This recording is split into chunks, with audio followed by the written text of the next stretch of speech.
Bonjour, je vais aborder aujourd'hui un sujet important.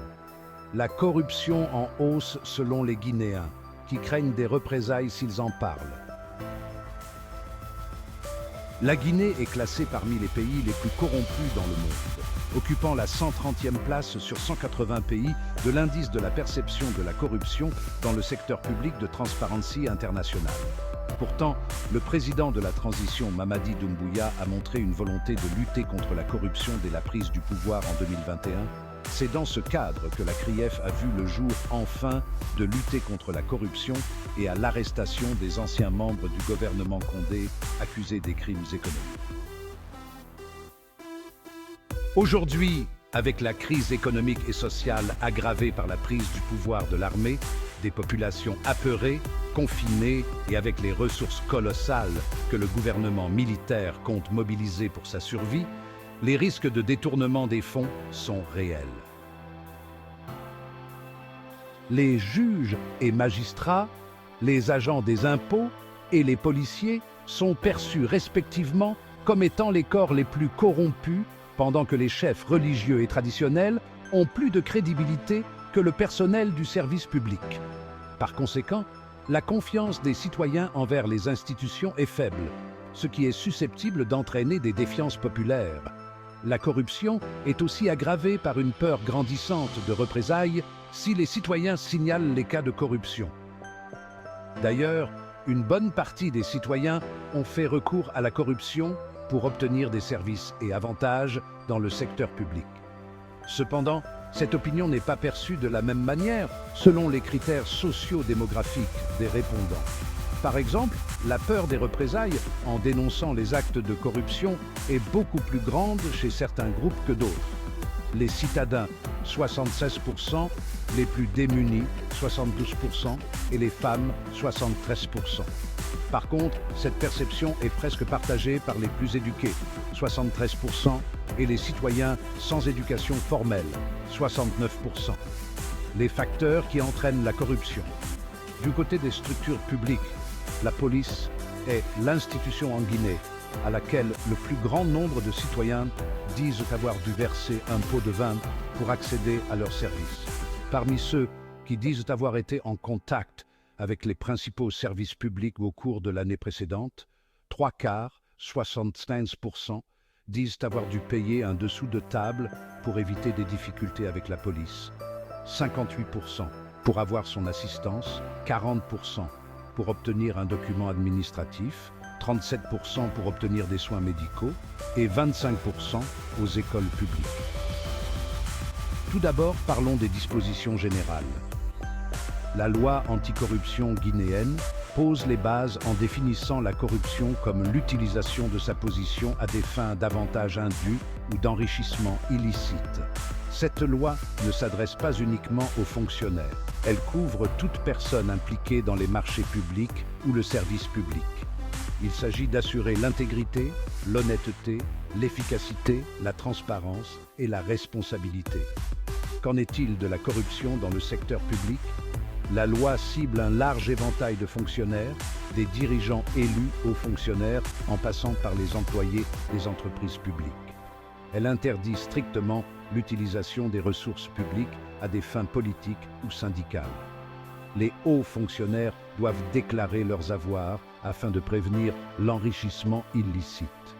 La corruption, le détournement de fonds, l'abus de fonction et les conflits d'intérêts dans les marchés publics sont autant d'infractions criminalisées par cette loi.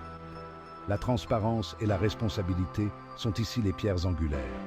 Passons maintenant au secteur privé. La loi met l'accent sur le comportement éthique et la transparence dans les affaires. La corruption comprend ici la corruption, le détournement de fonds et le trafic d'influence. Les entreprises privées sont tenues de mettre en place des contrôles internes tels que des codes de conduite et des obligations de divulgation financière. Le délit d'initié et l'obstruction à la justice sont également abordés. Il ne s'agit pas seulement de punir les coupables, mais de créer une culture d'intégrité. L'un des aspects cruciaux de cette loi est son approche en matière de dénonciation. Elle encourage les citoyens à signaler les actes de corruption en leur offrant une protection contre les représailles. Ceci est essentiel car la crainte de représailles réduit souvent les gens au silence. En protégeant les lanceurs d'alerte, la loi garantit que la corruption peut être découverte et traitée plus efficacement. Enfin, abordons la coopération internationale. La corruption ne s'arrête pas aux frontières. La loi guinéenne le reconnaît et souligne la nécessité d'une coordination mondiale pour lutter contre la corruption. En travaillant en collaboration avec d'autres nations, la Guinée entend s'attaquer à la corruption à plus grande échelle. Voilà. La loi anticorruption guinéenne est un cadre solide qui couvre les secteurs publics et privés, encourage les dénonciations et promeut la coopération internationale. Pour les membres du gouvernement actuel, ne devenez pas des dictateurs volés. Puisque de peur de voir ses biens saisis, ces dirigeants doivent donc se soumettre aux dictats de ces pays dont leurs biens sont cachés. Après le scandale de la montre de marque Richard Milles, référence 1103, estimée à 418,77 € au mois de janvier 2022, suite à une apparition publique qui avait choqué la toile, le colonel Mamadi Doumbouya, qui a un goût prononcé pour le luxe, récidive encore. Les deux apparitions publiques du président de la transition guinéenne, à l'occasion du 78e sommet de l'Assemblée générale de l'ONU, ont retenu notre attention. C'est le cas particulier des deux montres qu'il a portées. D'abord, le mercredi 20 juillet, lors de la cérémonie inaugurale de la session, le colonel Mamadi Doumbouya est apparu avec une montre de marque Audermas Piguet, dont le prix à l'unité varie entre 32 à 90 000 €, soit plus de 900 millions de francs guinéens. Ces deux montres totalisent un total de 518 167 €, équivalent à 4 186 494 509 milliards francs guinéens, soit le salaire de 10 875 fonctionnaires guinéens. Et quand on sait qu'il a été aperçu avec au moins 7 montres similaires en public, ces sommes pourraient être utilisées pour équiper les hôpitaux, construire de nouvelles maternités, des écoles, des CHU dans d'autres quartiers de Conakry, etc. Reprimer le peuple, déposer l'argent du contribuable dans des banques étrangères en croyant vivre le reste de ses jours paisiblement sans être inquiété est révolu. Le président Sékou Touré n'avait-il pas dit que les Guinéens préfèrent la liberté dans la pauvreté que la richesse dans l'esclavage? Bon, c'étaient les Guinéens d'avant.